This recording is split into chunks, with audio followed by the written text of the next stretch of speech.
कभी आपने सोचा है मेरे जिंदगी से सड़ने की बदबू क्यों आती है? अगर कभी भी आपकी जिंदगी से सड़ने की बदबू आए तो उसका कारण है आप आज में नहीं कल में जी रहे हो। That is the reason. जब भी आप देखो ना कि आपकी लाइफ में स्ट्रेस है, परेशानियां आपके ऊपर रूल कर रही हैं, द प्रॉब्लम इज आप आज में नहीं आप कल में जी रहे हो। वो जिंदगियां सड़ जाती हैं जो आज के लिए नहीं कल के लिए जी रही हैं। कल क्या देखेंगे, कल क्या होगा, कल क्या होगा, कल क्या होगा, कल क्या होगा। भाई तू कल भी आज के लिए ही बोल रहा था। आज पैसा है खाने के लिए, हाँ है। लाइट चल रही है, हाँ है। शॉवर था वॉशरूम में, अरे मस्त था। कल भी होगा, कल भी होगा। अब मैं चाहता हूं आप सब उस विषय को जिसको लेके आप बहुत सोचते हो सामने लेकर आओ।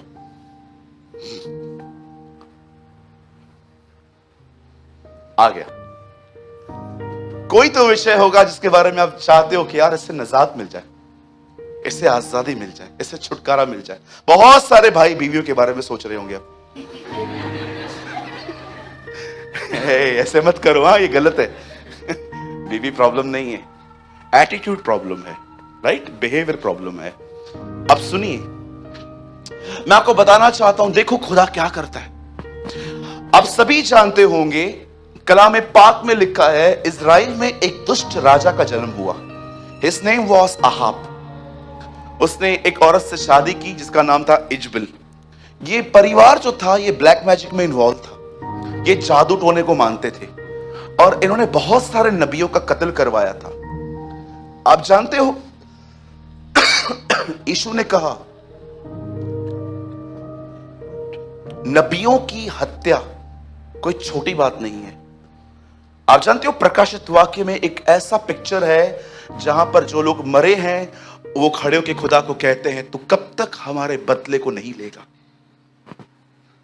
और परमेश्वर उनको कहता है बस अब थोड़ा ही समय रह गया है। आप जानते हो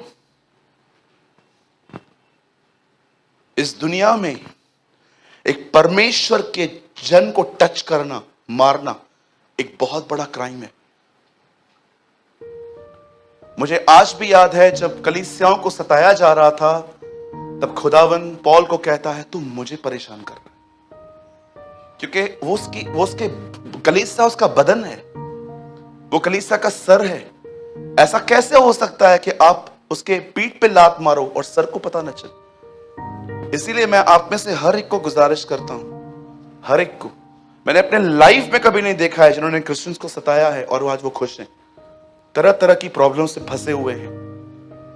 मुझे आज भी याद है मैंने कोई लेख पढ़ा था, एक ऐसा व्यक्ति जो प्रभु के लोगों के बड़ा खिलाफ था, बहुत परेशान करता था और ऐसे खुदा ने उसको उलझा के रख दिया है आज। आप मुझे एक व्यक्ति बताओ जिसने खुदा के लोगों को डिस्टर्ब किया है और वो खुश है? सब मट्टी में मिल गए। फिरौन, इजबेल, राजा हेरोदेस, फारसी, the prince of Persia, Alexander the great. आप पढ़ के देखिए, रोम जो लोहा दुर्शाया जाता है, उन्होंने यीशु को लोहे के कीले मारे थे। कलाम पाक में लिखा है एक ही है जो बचा है और प्रभु ने ठाना है कि वो उसे भी मारेगा, लूसीफर। एक ही बचा है और प्रभु ने ठाना है कि वो उससे भी मारेगा। याद रखिए, अगर आप किसी व्यक्ति से अच्छा चल रहे हैं आप यीशु से अच्छा चल रहे हैं, लेकिन अगर आप लोगों से बुरा चल रहे हैं आप यीशु से बुरा चल रहे हैं। सो याद रखना, अपना बिहेवियर मॉडिफाई मत कीजिए, अपना बिहेवियर अच्छा रखिए। यहां पर लिखा गया है, यहां समझाया गया है कि जब एलिया उन दिनों में जब रह रहा था जिन दिनों में ये परिवार था, आपको टाइम मिलता है ना कभी इस परिवार के लिए पढ़ो बाइबल में। बहुत ईविल क्या होता है, ईविल बुराई क्या होती है, आपको पता चलेगी कि कितने कुछ लोग, मुझे समझ में नहीं आता है बुराई करने में क्या हिम्मत है इनके पास। कभी कभी आपने देखा है कैसे लोग बॉम्ब बांध के पब्लिकली चले जाते हैं, कितनी बुराई करने की हिम्मत है इन लोगों में। कुछ लोगों के पास पता है खुदा के साथ खड़े होने की ताकत है, पर कुछ लोगों को मैं देखता हूं कि प्रभु बुराई करने की क्या हिम्मत है इन लोग के पास। इन लोगों ने ऐसा किया, और ये उन दिनों में इजराइल को बाल की आराधना करना सिखा रहे थे। बाल, उन दिनों में बाल के ऊपर स्टडी करेंगे तो आपको पता चलेगा, वो बिलीव करते थे कि बाल मौसम को कंट्रोल करता है। और जब एलिया को ये सारी बातें पता चली, एलिया ने प्रभु से प्रार्थना की, और एलिया ने आसमान की तरफ जरोखों को देखकर कहा बारिश बंद हो जाए। और आप जानते हैं इजराइल में 3.5 साल तक बारिश नहीं हुई है। उन बारिश के दिनों में जब बारिश नहीं हो रही थी, उन दिनों में अकाल आया। जमीन ने बीज बोने के बाद खाना पीना सब बंद कर दिया। और अब उस अकाल में एक ऐसा इंसिडेंट लिखा है जो आप में से बहुतों ने पढ़ा है, बट आई डोंट नो आप में से समझा कितने लोगों ने है। अब एलिया उन दिनों में एक ऐसी जगह पे था जहां पर परमेश्वर उसको एक वर्ड कहता है, बोलता है सारपात जा, वहां पर एक विधवा है, मैंने उसे आज्ञा दी है कि वो तुझे खिलाएगी। परमेश्वर एक गरीब विधवा को चुनता है अकाल के समय में एलिया को भोजन खिलाने के लिए। और जैसे एलिया वहां पर जाता है और वो उस विधवा से मिलता है, अब उस विधवा के कन्फेशन सुनो। वो विधवा कहती है हमारे पास लास्ट मील है, हमें भी नहीं पता है कि इसके बाद हमें मिलेगा कि नहीं। इवन वो तो इतना डिस्टर्ब थी, वो कहती है ये आखिरी है, खाएं और मर जाएं। जब मैं इस वर्ड को पढ़ रहा था खाएं और मर जाएं, तो उसका मतलब क्या था? एक्चुअली वो ये कहना चाह रही थी ये हमारे पास लास्ट है, इसके बाद हमें क्या मिलेगा अपने लिए हमें भी नहीं पता है। एक ऐसा गरीब परिवार जिनके पास खाना नहीं था, खुदा नबी को वहां भेजता है। और एलिया वहां पर जाके कहता है मेरे लिए कुछ बना के ले आ। और वो बहन कहती है हमारे पास कुछ नहीं है एलिया, ये लास्ट मील है, ये मेरी फैमिली में बस चलेगा, इसके बाद हमें भी नहीं पता हम कैसे चलेंगे। तब एलिया उससे कहता है मेरे लिए बना। आपको लगता होगा कि एलिया एक स्वार्थी व्यक्ति लग रहा है यहां पर, जी नहीं। आप जानते हो परमेश्वर ने इब्राहिम को कहा मैं तुझे आशीष दूंगा, पर आपको पता है जब परमेश्वर ने इब्राहिम से कहा अपने बेटे को मार, और जब वो मारने के लिए चला गया, उसके बाद परमेश्वर ने ये वर्ड फिर से दोहराए, लेकिन परमेश्वर ने इस बार कुछ ऐड किया। परमेश्वर ने पहले कहा था अपने पिता के घर को छोड़, अपने नगर को छोड़, यहां से निकल, मैं तुझे आशीष दूंगा। लेकिन जानते हो जब परमेश्वर इब्राहिम को कहता है अपने बेटे को मार, तो परमेश्वर ये वाचा फिर से दोहराता है मैं तुझे आशीष दूंगा। लेकिन इस बार खुदा कुछ और भी कहता है। इस बार परमेश्वर कहता है हे इब्राहिम, तूने जो अपने बेटे को भी न छोड़ा, इस कारण मैं अपनी ही शपथ खाता हूं कि मैं तुझे निश्चय आशीष दूंगा। इस बार परमेश्वर ने एक शपथ खाई, और वो शपथ किसी और की नहीं, खुद की थी। इब्रानियों में लिखा गया है उससे बढ़कर कोई नहीं है, इस कारण उसने अपनी ही शपथ खाई। आप जानते हो इसी का बेटा इसहाक, जब वो इब्राहिम के मरने के बाद जब वो वहां पर रह रहा था,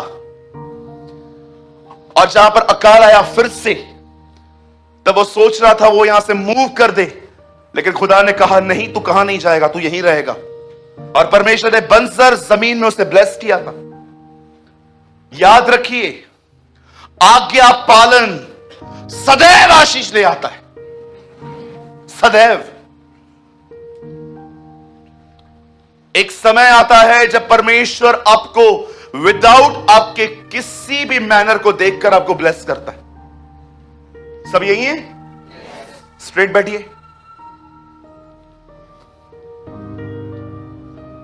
एक समय ऐसा आता है जब परमेश्वर आपके पाप, मुझे इजराइल में एक व्यक्ति नहीं पता है जिसको यीशु ने पूछा तू बीमार है? हां, जाओ उपवास रख के। किसी को प्रभु ने नहीं कहा क्या तू 10 आज्ञाओं को मानता है? कभी भी नहीं। याद रखिए जीवन में एक समय ऐसा आएगा जब आपसे कुछ नहीं पूछा जाएगा, आप जो मांगोगे वो आपको मिल जाएगा। लेकिन याद रखना, मिलने के बाद एक समय ऐसा भी आएगा जब परमेश्वर आपसे कहेगा अब आज्ञा पालन। परमेश्वर निर्बलों को जरूर चुनता है, परमेश्वर बुद्धिहीनों को जरूर चुनता है, लेकिन ये उसकी मर्जी नहीं है कि कमजोर कमजोर ही बना रहे और जो मूर्ख है वो मूर्ख ही बना रहे। बाइबल बताती है वो चाहता है कि मूर्ख बुद्धिमान बने। आप जानते हो जब परमेश्वर उन दिनों में जब अकाल था तब एलिया को कहता है एक विधवा को मैंने चुना है जो तेरा खाना बनाएगी। और जब उस विधवा के पास पहुंचता है और उसको कहता है मेरे लिए खाना बना, तो वो कहती है हमारे पास नहीं है, हमारे पास लाश भोजन है, हमें भी नहीं पता है कि इसके बाद हम खाएंगे कैसे। लेकिन उस बहन को देखिए, उस बहन ने उस भोजन को बनाया और एलिया को दिया और एलिया ने वो खाया। उसके बाद ऐसा लिखा है वो उसके बाद बहुत दिनों तक खाती रही। मैं आपसे एक बात पूछना चाहता हूं, जब परमेश्वर एलिया को चुनता है कि उसका पालन पोषण करना है, तब वो एक विधवा को चुनता है। मुझे बताइए आप में से कौन होगा यहां पर जो किसी को कहां भेजे तो उस घर में भेजे जहां पर कुछ खाने के लिए ही नहीं है। मैं वहां होता और परमेश्वर मुझे कहता अकाल है सूरज, हां मैंने एक परिवार को चुना है, मैं तो खुश होके चाहता सबसे अमीर परिवार प्रभु ने मेरे लिए चुना होगा। मैं वहां जाऊंगा, वो लोग मुझे कहेंगे अरे आराम से बैठो, अरे एयर कंडीशन चालू कर, सेट आया, एयर कंडीशन चालू करो, जूस दो पहले, कॉम्प्लीमेंट्री जूस पिलाओ पहले। परमेश्वर के रास्ते आपके रास्ते नहीं है।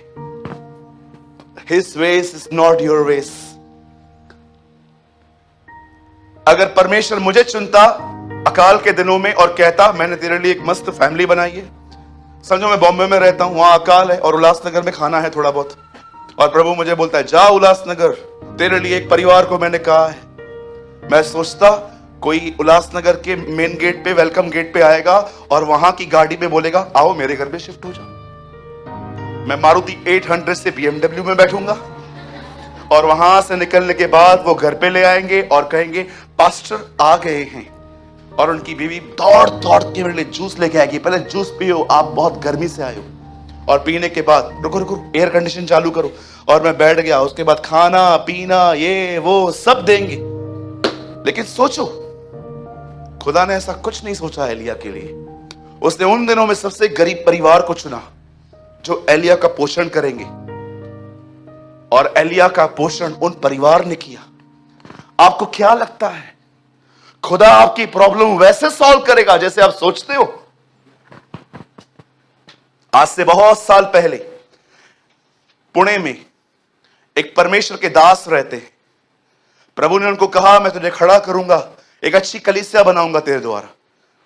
और जब उन्होंने प्रभु का यह वचन सुना तो उन्होंने प्रॉपर्टी चूज कर देखना भी चालू कर दी। ओ मुझे प्रभु खड़ा करेगा खड़ा करेगा खड़ा करेगा। लेकिन प्रॉपर्टी जब उनको मिली तो उसका प्राइस इतना ज्यादा था, उसने प्रभु को बोला प्रभु आपने कहा मुझे खड़े कर दोगे, लेकिन ये इतना पैसा आएगा किधर से? तब उस बंदे ने जानते क्या किया? उस बंदे ने पुणे के रिचेस्ट लोगों से दोस्ती करना स्टार्ट कर दी। अमीर अमीर लोगों से सबको प्रेज लॉर्ड बोलना, जय मसीह बोलना और इशारे देना। प्रभु ने मुझे खड़ा किया है, बोला है कि मैं तुझे खड़ा करूंगा, लेकिन हमारे पास पैसे नहीं है, पता नहीं कहां से आएंगे पर आएंगे। इसे कहते इशारे देना कि मैं मांग नहीं रहा हूं पर मैं मांग भी रहा हूं। होते है ना? बोलो इशारे, बोलो बाजू वाले को इशारे देना बंद कर दो, है ना? और प्रभु ने उससे कहा ये बंद कर, तेरे कलीसिया में गरीब लोग आएंगे, उन गरीबों को मैं इतनी बरकत दूंगा, वो ऑफरिंग डालेंगे और तू उससे चर्च लेगा। और उनके साथ वही हुआ।